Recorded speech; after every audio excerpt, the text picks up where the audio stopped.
Assalamualaikum warahmatullahi wabarakatuh. Selamat malam pemirsa. Kembali lagi bersama saya Alaika Muhammad dalam program Bola Makan Bola. Piala Eropa sudah masuk ke babak 16 besar. Memang kompetisi yang sangat diimpikan warga dunia sebagai simbol sepak bola modern. Apalagi kompetisi berlangsung di tengah musim pandemi COVID-19. Tentu akan menjadi catatan sejarah juga bagaimana panitia mensiasati penyebaran virus di antara pemain dan penontonnya.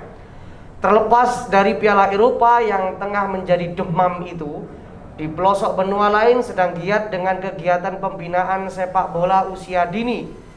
Tentu pandemi COVID-19 ini telah memberikan gambaran atas kelangsungan dunia pendidikan sepak bola. Kali ini kami di studio tidak sendirian. Saya ditemani legenda pesepak bola dari Persebaya Surabaya, Abah Ahmad Halil. Assalamualaikum, Bang. Waalaikumsalam, Mas. Gimana kabarnya? Alhamdulillah sehat. Alhamdulillah ya.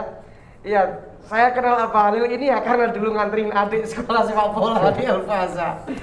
Elfasa, alhamdulillah ya, Pak ya. Alhamdulillah masih aktif, ya? iya, masih. Aktif ya. Di tengah-tengah pandemi ini, Bang, SSB sendiri ya, khususnya dikelola jenengan itu, Pak, apakah ada tantangan tersendiri ketika mulai awal 2020 sampai hari ini? Ya, tantangan pasti ada lah. Dari izin orang tua masih takut karena apa kan? Takut pulang membawa virus kan gitu. Dari pengelola lapangan sempat di lockdown dan sebagainya, itu tantangan di masa pandemi. Lockdown 2020 kemarin ya? Lapangan sempat nggak boleh pakai. Berapa bulan? Ya sekitar 1 bulanan. Sebulan, Rek. Awal-awalnya sih, awal pandemi kita nggak latihan, kita libur total karena banyak permintaan dari wali murid. Karena apa? Selama di rumah pandemi, anak-anak banyak main handphone. Jadi saya pribadi sama anak saya latihan sendiri, ada wali murid ikut, akhirnya Pak latihan aja Pak. Akhirnya ya udah kita coba mulai di lapangan, ya akhirnya kita siasatnya dengan latihan tambahan. Jadi sekitar anak 10, nggak banyak dulu. Jadi supaya ada aktivitas di luar lapangan, ya itu sekali sambil istilahnya jemur lah, kena sinar matahari. Ya, kan salah satu caring istilahnya kan gitu. Daripada anak-anak main handphone terus gitu, banyak yang mengeluh soal itu, tidurnya malam, bangunnya siang, banyak handphone, nggak ada kegiatan sama sekali. Oke, apakah waktu dimulainya itu ada pembatasan siswa SSB juga, Pak? Kalau pembatasan nggak ada, cuma kita siapkan kayak protokol kesehatan, air, tempat alat cuci tangan, terus untuk mengukur suhu, latihannya kita atur sedemikian rupa jarak antara ini kelompok usia sekian, jadi nggak bergerombol. Oke. Biasanya kan latihannya itu kan kalau seumpama sore, Pak ya. Sore itu kan sampai menjelang maghrib, atau ketika minggu itu saya ingat itu ketika pagi sampai jam siang, jam 11 gitu. Apakah ada pembatasan jam juga itu, Pak? Kalau pembatasan jam enggak ada, cuma kita atur lah istilahnya untuk usia dini jam 9 selesai, nanti datang jam 8. Pokoknya kita siasatin di masa pandemi ini supaya enggak berkelompok, gerombol loh, Mas. Ya. Pasca lockdown lapangannya, terus ada libur panjang yang sehingga siswa itu males, juga pengaruh Bang tentang dengan antusiasme siswa atau wali murid sendiri untuk hadir lagi gitu? Kalau dari antusias semua, soalnya itu kan salah satu jaga imun kan, jadi sangat antusias meskipun ya biasanya berapa persen turun lah istilahnya kan gitu, pasti itu kan. Cuma ya alhamdulillah masih wali murid Elfasa ini siswanya Elfasa masih ya semakin bertambah lah dengan adanya pandemi ini. Oke. Berarti sekarang sudah mulai agak normal lagi ya? Ya new normal. New normal, oke. Dan kita nggak bisa kenapa new normal, karena kompetisi yang resmi belum diputar. Iya pemirsa, kalau pemirsa tahu Abah Halil ini juga termasuk coach dari Persebaya Under 20 ya? 18. Iya, 18, Under 18. Tahun kemarin. Oke, untuk tahun ini belum ada. Persebaya belum ada kegiatan. Belum ada kegiatan. Berarti under 18 belum ada sama Belum. sekali. Terus kegiatannya di Persebaya Pak? Ya nggak ada. Kalau kemarin sempat kita seleksi ya, cuma kita belum udah dapat main berapa gitu. Cuma kegiatan resmi dari Persebaya belum. Belum ada. Tapi tetap hubungan kontrak tetap ya sama Persebaya. Kita nggak ada kontrak, cuma kita ada etika gitu. Jadi etikanya gini, jadi kita selama ini kan dibantu Persebaya, disekolahkan, klub-klub internal itu disekolahkan. Jadi etikanya kita selama jasa kita tenaga kita dipakai, kita siap. Oke. Berarti ada etika di situ ya, Iya. yang menjadi pengikat. Kalau Batin gitu ya. pengikat secara resmi kontrak hitam putih nggak ada. Oke. Sempet nggak Elfaza punya terobosan melakukan latihan online atau daring gitu dari coachnya Elfaza ke itu? Kita kalau online secara live atau enggak, cuma kita kasih tugas di rumah masing-masing selama nggak ada latihan latihan kan kita batasin nggak full kan. Jadi setiap pemain itu dikasih tugas misalnya scaping berapa menit, 20-30 menit, itu wali murid harus memvideo dan dikirim ke pelatih. Oh, berarti tugasnya gitu ya? Tugas, kita kasih tugas. Kalau online kita keterbatasan SDM masih Oke, siap. Iya, karena saya kan lihat biasanya ada beberapa SSB itu kan latihannya online, dipantau dari Zoom, terus kadang latihan itu. Oh, berarti memang tugas di video kirim ke pelatih. Oke. Lalu Mbak, untuk hari ini ke depannya progres Elfaza ke depan itu seperti apa? Ya, yang pasti kita satu, kita ciptakan pemain kan untuk Persebaya tentunya, dan yang pasti untuk yang kedua di luar Persebaya, dan yang pasti kan PSSI kan. Tapi kan harus melalui SSI Persebaya atau tim-tim yang kayak Liga 2, Liga 3 gitu kan. Itu tetap progres kita menciptakan pemain dengan satu mental dan skill yang baik, dan jangan lupa akhlak ini yang juga sangat penting. Kalau etika pemain itu juga kita kita godok lah, istilahnya kita. Berarti akhlak ini nomor satu Pak ya? Nomor satu, soalnya kan kita harus punya etika. Dalam arti apa? Kita mau seleksi minimal nyun sewu kula nuwun, saya mau seleksi di tim ini. Otomatis kan itu etika kita mempelajari anak untuk inilah aturan Elfaza dan harus ditaati. Iya, siap. Memang benar-benar ini menjadi kunci Pak ya? Kunci. Akhlak ini. Kalau ingin dikenang oleh supporter, akhlaknya harus baik gitu Pak ya? Ya, jadi idola harus baik akhlaknya Pak ya? Iya, oke. Siap, pemirsa. Pak, ditahan dulu Pak ya? Siap. Pemirsa yang ada di rumah, jangan kemana-mana, tetap setia bersama kami dalam program Bola Makan Bola sampai pesan-pesan berikut ini.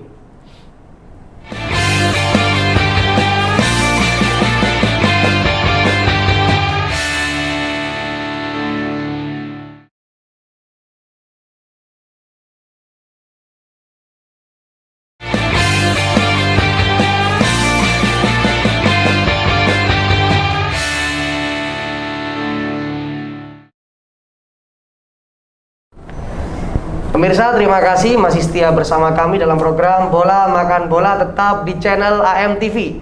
Masih bersama Abah Halil. Pak, semangat ya Pak ya? Ya, tetap semangat. Ya, siap. Karena kalau atlet nggak semangat bahwa ini dipertanyakan ini atletnya. Oke. Abah Halil, ini di masa pandemi ini Pak, apakah benar Pak bisa melatih atau menjadi pembiasaan bagi siswa SSB sendiri untuk belajar mandiri Pak? Ya, kita paksa untuk belajar. Dalam arti apa? Sebelumnya kita sediakan minum jadi satu kan. Dengan adanya pandemi ini kita paksa pemain atau murid SSB bawa botol minum masing-masing. Oke. Jadi satu. Kedua, sebelum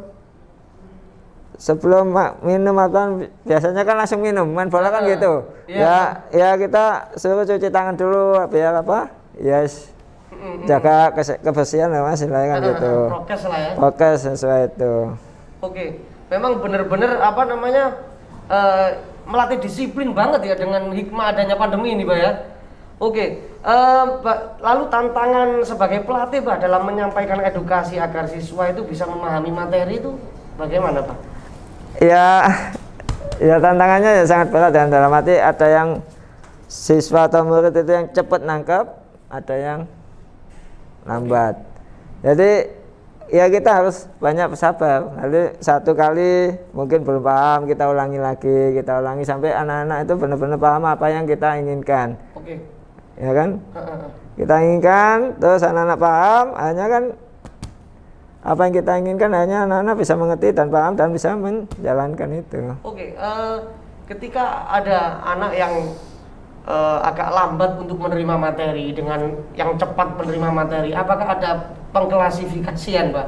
Mungkin anak yang lambat sendiri, anak yang itu sendiri, atau jadi satu, lalu yang cepat nangkap ini nunggu materi selanjutnya? Enggak, kalau kita misalnya materi passing, ini kita emang ada pengelompokan. Ini yang sudah lancar kita gabungkan jadi satu, yang belum jadi satu. Oke. Jadi ini yang sudah bisa melaksanakan cepat, suruh cepat. Kalau ini kalau nggak bisa cepat, oke kita sampai dia benar. Oke. Jadi istilahnya supaya tidak mengganggu yang udah bisa, udah cepat. Nah ini artinya apa? Akhirnya dia dengan pelan akhirnya dia bisa mengejar ketinggalannya. Oke, itu. Berarti memang ada klasifikasi gitu. Iya, pengelompokan, tapi materi dengan materi yang sama. Dengan materi sama, bukan semua materi ini yang nggak bisa. Enggak, ini jadi materi sama, cuma dipisah. Ini ya tempatnya aja, ini sebelah sini, tapi pengawasannya tetap jadi satu. Oke. Ini jalannya mungkin lambat, pelan. Kalau ini bisa cepat. Oh, gitu. Berarti nanti kalau sudah ganti materi lagi, Ya jadi sama, satu lagi. jadi satu. Terus diklasifikasikan lagi. Gitu. Kalau kita masuk ke program misalnya ini fundamental, program keduanya kita misalnya 42, untuk 42 kan, nggak semua set game sebagainya itu kita yang belum bagus, bukan belum bisa, yang belum bagus kita jadikan satu. Oke. Yang sudah bagus kita jadikan satu. Supaya apa? Intensitasnya ini cepat, ini oke lah, nggak apa-apa, Jadi santai. bisa mengkontrol bibit-bibit potensial yang lebih cepat siapa akan dinaikkan sedikit gitu sini ya. kan. Oke. Ini menarik ini Pak, mengenai akademi atau SSB yang ada di Indonesia, fenomena ya. Sekarang banyak akademi sepak bola yang melakukan startup atau percepatan, bahkan fasilitasnya itu memadai dengan ada asramanya, terus lapangannya sudah milih sendiri dan lain sebagainya. Nah, ini apakah yang di Surabaya itu sudah ada SSB yang seperti itu Pak? Kalau untuk akademi yang dengan fasilitas punya sekolah dikelola sendiri, terus lapangan sendiri, mes sendiri, belum ada. Belum ada. Kalau Elite Pro mungkin udah jalan, IM udah ada kelasnya masing-masing. Yang Elite latihan harus ini, yang ini. Kalau yang lain, Surabaya belum ada. Kalau di Malang, di situ ada RNA, Ricky Nelson itu. Yang baru lagi Stanford. Yang saya ingat tuh ya. Kalau Jawa Tengah itu Pati itu, Safin Pati itu bagus, punya lapangan berapa itu. Ya mudah-mudahan dengan banyaknya kayak sekelas yang Jawa Tengah Pati itu, mudah-mudahan dengan bisa memunculkan pemain-pemain yang bagus buat timnas kita. Oke, Surabaya sendiri apakah misalkan karena Abalil ini kan juga termasuk owner dari Elvasa sendiri kan gitu, apakah ada wacana untuk ke sana Pak? Kalau wacana ke sana masih belum, karena kita untuk akademi itu benar-benar, kalau sekedar akademi mungkin kita bisa, tapi kita nggak mau sekedar akademi tapi rasa SSB atau rasa yang belum dikelola benar-benar. Dengan kita SSB tapi kita rasa semi akademi, cara latihannya dan sebagainya gitu. Oke, baik. Berarti belum ada yang bisa dilihat ya akademi yang ada di Surabaya yang mungkin bisa seperti kayak Pati kayak di Malang gitu. Belum ada. Soalnya kan kalau yang namanya akademi kan fasilitas harus lengkap. Ya. Mulai sekolah, mulai fasilitas lapangan ada berapa, terus ada Lapangan Madya lah ya. Kan banyak fasilitas. Itu kalau di Surabaya saya rasa belum Belum ada ya. belum ada. Dengan hadirnya apa namanya manajemen Persebaya yang saat ini ya dibilang modern, apakah juga nggak ada yang sampai ke bawah ke kelas SSB yang menjadi pengkaderan gitu? Kalau di Surabaya tuh ada kompetisi internal usia 20 yang senior itu, terus ada 15, terus ada Elite Pro itu. Kalau kita bikin kayak akademi, karena Persebaya itu 20 klub. Jadi kalau banyak diambil yang terus dikumpulkan, terus atau bikin akademi yang berbayar itu kan nanti akan iya nanti kan akan akhirnya itu bagus, positif dan negatifnya ada. Positifnya kita Persebaya dapat main bagus-bagus dari seluruh Indonesia. Negatifnya pemain yang dari internal kan pasti istilahnya kan juga berdampak itu. bagi SSB juga kan. Oke, seakan SSB yang berjuang mulai awal dulu akhirnya juga akan menjadi hilang. Iya, hilang. Ya alhamdulillah Persebaya tuh kompetisinya baru kemarin aja gak jalan soalnya kan pandemi. Kompetisi Liga 1 juga nggak jalan. Otomatis nggak mau ya nggak jalan. Tahun kemarin. Ya. Kalau tahun ini ya mudah-mudahan Liga 1 jalan ya internal jalan juga. Ya, siap. Di situ Persebaya mencari pemainnya di internal kompetisi. Wacana kalau seumpama ini kompetisi internal sudah berjalan ya tetap di Karanggayam itu ya? Kalau soal lapangan saya masih belum tahu. Kalau kemarin tahun sebelum pandemi itu di Brigif. Oh, di Brigif. Oke. Iya. Siap. Oke Pak, ditahan dulu Pak ya. Pemirsa yang ada di rumah, jangan kemana-mana, kita lihat sejenak sampai pesan-pesan berikut ini.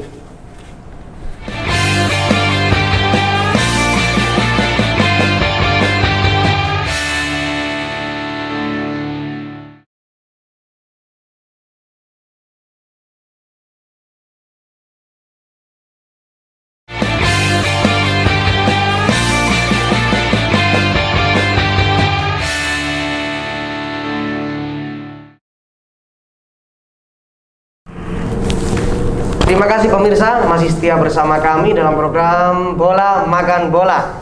Masih bersama Abah Halil. Kita masih membicarakan tentang sekolah sepak bola ya, atau pembinaan atlet bola usia dini. Ini menarik karena memang prestasi sepak bola Indonesia ada di tangan mereka-mereka Pak ya. Seperti itu. Di usia dini ini Pak, apalagi ini kita sudah menjalani prokes pandemi COVID-19 tahun kedua 2021. Apakah mungkin kompetisi usia dini ini akan digelar lagi Pak di akhir tahun mungkin atau di tahun depan awal tahun gitu?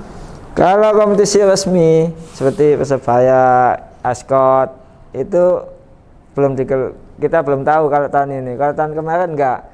Kalau untuk turnamen usia dini itu udah banyak Mas, banyak yang jalan, banyak kompetisi. Mulai usia 15 ke bawah itu banyak yang udah mengadakan kayak di nama Pahlawan kemarin, Blipsi apa gitu. Usia 10, 12, terus usia 13. Jadi antar SSB ada. Akhirnya banyak yang bentuk kayak komunitas dengan vakumnya kompetisi resmi. Akhirnya pengelola atau pemilik SSB ini ya pacarannya ki cek melaku. Anak didik ADW ke main kompetisi. Akhirnya kita bikin kayak 4 tim. Oh, kayak trofeo gitu. Tapi dapat piala semua. Jadi kita siasati kayak gitu. Kalau resmi kita belum tahu untuk tahun ini. Ascot muter atau Persebaya muter belum tahu. Oke. Berarti memang benar-benar ini kompetisi atas inisiatif dari yang bawah. Iya. Oke. Kalau gitu kita anak-anak latihan terus kan jenuh. Oke, mengenai Elfaza sendiri Pak, sudah ikut berapa kompetisi yang seperti itu Pak? Ya kalau selama pandemi ya banyak Mas, kita istilahnya ada teman ngaca ini ada brosur gimana ikut. Kalau dihitung berapa Pak? Ya 10 lebih. 10 lebih. Keren Saat sekali. ini udah lebih. Ya kita cari yang deket-deket aja Surabaya. Kalau kita luar kota kita enggak. Sidoarjo gitu? Enggak, berarti hanya Surabaya saja. Surabaya yang deket-deket Surabaya, bahkan kasihan Malimpur juga. Kalau ke Sidoarjo-nya paling ke Waru. Oke. Waru Pernah ya ikut kompetisi Waru ya? Di Waru itu perumahan apa? Dekat perumahan apa gitu loh. Rewin. Pernah ikut kita ke sana. Cuma kan maksudnya enggak Sidoarjo kota, kita belum enggak ikut. Ya Surabaya sekitarnya lah. Oh, berarti ya memang biar nggak jenuh juga. Ya itu, kalau kita latihan terus jenuh. Sama kita belajar terus nggak ada ujian. Nggak ada ujian ya sama ya kan. Siap. Baik, lantas ini kita bahas tentang manajemen dari SSB sendiri, Pak. Cara mencukupi kebutuhan sepak bola yang dibina jenengan itu bagaimana, Pak? Yang pasti kita iuran wali murid ya, istilahnya kita setiap datang itu kita tariin. Kalau di Elfaza itu 15. Nah kita kumpulkan, kita bayar untuk pelatih yang pasti kan. Kedua sisanya kita simpan buat kas, nanti kita kita jersey atau beli jersey, beli anu itu Mas. Maintenance, sewa lapangan, kita iuran dari wali murid. Kalau kurang ya dana pribadi, kan kita ini pribadi. Berarti ini gambling juga Pak? Gambling, ya mau gak mau ya kita namanya apa? Kita ya itu kita peninggalannya alma mater kan. Jadi kita mau gak mau dulu kemarin seneng pingin bina, ayo saya support. Kita meneruskan, mau gak mau kita harus istilahnya siap. Kalau yang datang sepi ya kita mau gak mau ya harus uang pribadi. Iya, saya paham bener bagaimana almarhum itu sangat senang sekali melihat anak-anak kecil main bola itu sudah menjadi hiburannya. Sampai bahkan Masya Allah, walaupun gak punya uang itu tetap ikut hiburan ya. Ya, semoga pada kubur ya. Amin. Lalu berarti ini tongkat estafetnya jenengan melanjutkan jariahnya apa ini berarti? Iya. Oke, berarti untuk menjaga kesejahteraan pelatih lah ya, atau SDM yang dimiliki oleh jenengan, baik itu pelatih kiper atau pelatih-pelatih yang ada di Elfaza sendiri, itu ya cuma lewat iuran itu setiap hari. Iya. Lalu untuk kayak misalkan tunjangan hari raya itu bagaimana Pak? Ya kita kan puasa kadang libur, kita liburkan total. Oh. Jadi istilahnya ya bukan untuk menghindar itu enggak, kita liburkan total gitu. Iya. Tapi gitu. Tapi tetap kita memperhatikan pelatih. Dalam arti kalau biasanya kan internal persebaya kan dapat subsidi. Nah kita ambilkan di situ, kayak kita belikan sepatu, jersey untuk melatih, yaitu dari subsidi internal Persebaya. Kalau nggak jalan ya alhamdulillah pelatih-pelatih di Elfaza memahami lah. Apakah ada kemungkinan pelatih itu keluar karena tidak ada ikatan gitu? Kalau di Elfaza saya nggak pernah melakukan pelatih. Kalau keluar-keluar sendiri ada nggak? Monggo ada. Nggak mungkin di tempat lain mungkin lebih baik kan, kita nggak tahu. Tapi kita nggak pernah, kita anggap udah saudara semua, jadi terbuka kita. Kalau ada apa-apa kita ayo rembuk, selama bisa oke. Kalau aku gak mampu, ya udah kita terbuka di depan. Jadi mau ngeliat Elfaza ini sekian. Kalau turnamen sekian. Mau, ya udah jalan. Kalau enggak ya udah, nggak apa-apa, kita cari yang lain. Tapi gitu. sebagian besar pelatihnya kerasan ya Pak? Ya alhamdulillah. Sampai ikut Dedi, ikut aku, Saryanto ya. Mulai jadi main sampai sekarang ya tetap sama-sama. Alhamdulillah lah. Ya berkahnya Elfaza itu Gus Dedi juga ikut jenengan. Ya bener. Oke. Oh berarti Coach Agus juga masih di situ. Agus Aranto tetap. Oke. Ada berapa pelatih kalau dijumlah? Sekitar 10-an Mas. 10. Jadi tiap KU masing-masing itu ada. Oh, dengan jumlah 10 pelatih, terus siswanya itu berapa Pak? Ya kalau minggu itu bisa hampir 100-an. Kita kan kalau minggu nyiapkan extra puding kayak semacam susu, terus kita gantian lah, susu, sari tele, kacang hijau, jus. Oke. Jadi supaya apa ya, anak-anak seneng. Seneng ya, buat menyenangkan Iya, anak-anak itu. tiap hari minggu aja itu. Yes, itu memang ya dari swadaya anak-anak. Iya kan kita putar lagi. Puter gitu Nah, ya. jadi lebih hari ini kita tabung. Hari ini kita tabung untuk minggu, otomatis kan datang semua terus ada extra puding itu kan. Jadi mau nggak mau ya hasil kemarin kita kita kasihan, kita kelola kayak seperti itu. Baik. Oke, Pak. Mungkin yang terakhir Pak ini Pak di segmen ketiga kita Pak. Tapi masih belum selesai Pak. Siap. Iya. Untuk pelatih SSB sendiri apakah ada uji kompetensinya sendiri Pak? Harus minimal sekolah pelatih kayak gimana gitu? Itu tergantung masing-masing ya. Tapi biasanya itu tiap SSB itu pasti kita tanya udah punya lisensi apa gitu. Ya minimal sekolah lah istilahnya kan tetap ada itu. Cuma untuk ujian atau untuk ujian kepelatihan dan sebagainya nggak ada kalau SSB. Minimal lisensi apa Pak?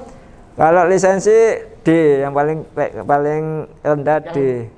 Untuk sudah bisa ngelatih SSB ya? D, terus ada C, B, A Pro. Oke. Berarti kebanyakan rata-rata yang coach yang ada di Elfaza itu? Ya D ada 3. Yang C Coach Dedi ada 1 atau 2 gitu. Yang B ada 2. Oke, termasuk jenengan ya? Sama Mas Agus Arianto. Oke, berarti apakah juga ada nanti peningkatan juga ya yang D ini ya? Yang D nanti naik ke C. Tapi sekolah dulu nunggu, kan di Persebaya tiap tahun itu ada setiap klub dijatah satu pelatih untuk disekolahkan. Nah itu kita, siapa yang mau sekolah yang C ini. Oke. Gitu. Berarti tiap klub internal atau SSB pasti ada dapat jatah ya? Internal Persebaya. Oke. Berarti pelatih SSB ini jangan khawatir.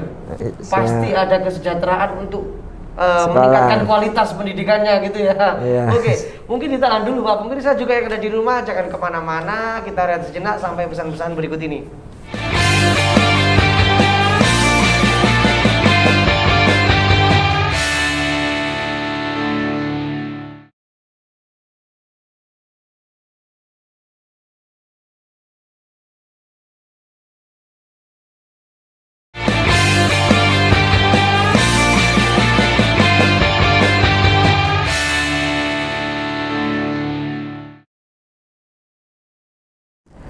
Ya pemirsa, terima kasih kembali lagi bersama kami dalam program Bola Makan Bola.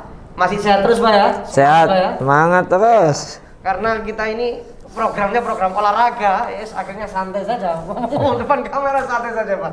Oke, ini masih membahas tentang sepak bola. Ternyata lebih seru bahas ini daripada Euro Pak. Mencintai produk lokal. Oke, siap. Pak, tentang Elfaza sendiri Pak. Prestasi apa saja sih yang sudah dimiliki sama Elfaza ini? Ya, selama kalau di internal resmi kita kemarin promosi dari seri B ke seri A. Jadi naik kelas. Setelah berapa tahun ikut kompetisi, kemarin itu kita baru bisa juara seri B.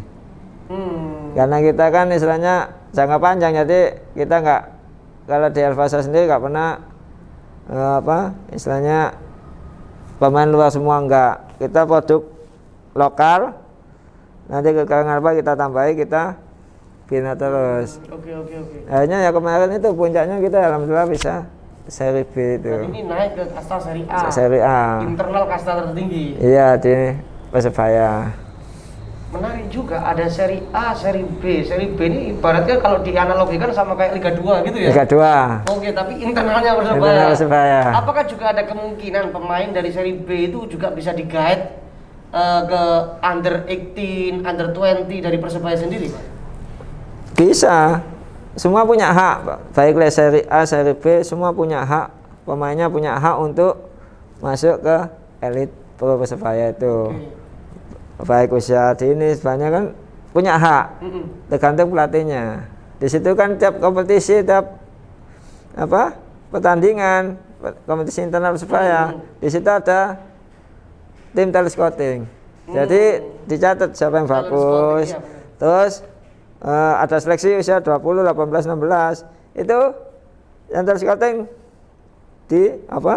ikut seleksi sama tiap klub kirim, misalnya Persebaya minta 5, tiap klub ngirim 5. Nanti digariskan jumlah pemain itu, dikodok kita ambil 30. Itu kalau di Persebaya nyari di situ. Kalau ada yang bagus lagi, ya itu syaratnya harus internal Persebaya. Oke, mengenai talent scouting tadi, mencari bakat atlet kan gitu. Apakah ada keterlibatan dari head coach-nya sendiri, Pak? Misalkan jenengan kan head coach under 20 yang kemarin itu ya. Iya. Under 18 lah ya. Yeah. Maaf. Itu berarti ada timnya sendiri untuk mencari bakat itu ya? Enggak, Mas. Jadi di internal Persebaya itu pertandingan ada komisi pelatih. Komisi pelatih menyuruh dari salah satu klub untuk memantau pertandingan si A sama si B. Dia nyatet main yang bagus di situ. Dikasihkan ke komisi pelatih. Di situ diolah terus diolah kan, terus Persebaya ngadakan seleksi. Itu disuruh datang plus tambahan 5 pemain dari klub masing-masing. Okay. Jadi pelatih head coach-nya yang 18 misalnya saya tahun kemarin itu melihat di seleksi itu dibantu dari head coach-nya 20, 16. Jadi ada bapak pelatih, silakan milih masing-masing, nanti kasih ke head coach-nya. Yang menentukan head coach-nya yang menentukan. Oh, seakan-akan kayak sidang-sidang apa iya, gitu sidang, ya? kumpul. Komisi gitu ya. mana hasil sampai mana, Cak? Okay. Mana, Cak? Gitu kan. Okay. Kita keren juga. Ya, makanya pemirsa atau supporter itu jangan nyeladu pelatih. Ternyata sangat sulit sekali mencari pemain itu. Nah itu makanya Persebaya tidak pernah habis bibit-bibit muda. Karena sangat antusiasmenya itu juga menjadi modal awal.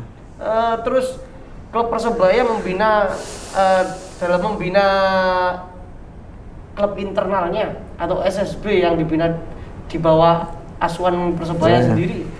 Itu selain memberikan subsidi untuk sekolah pelatih, selain itu apakah ada lain? Setiap klub dapat subsidi. Jadi awal pertandingan dikasih sekian, terus setiap pertandingan dikasih, setelah selesai pertandingan dikasih sekian. Totalnya misalnya 1 juta. Awal pertandingan kasih 200. Sisanya itu dibagi per pertandingan. Itu seandainya, contoh nominalnya aja, tapi nominalnya nggak perlu kita sebut. Oke, siap, paham.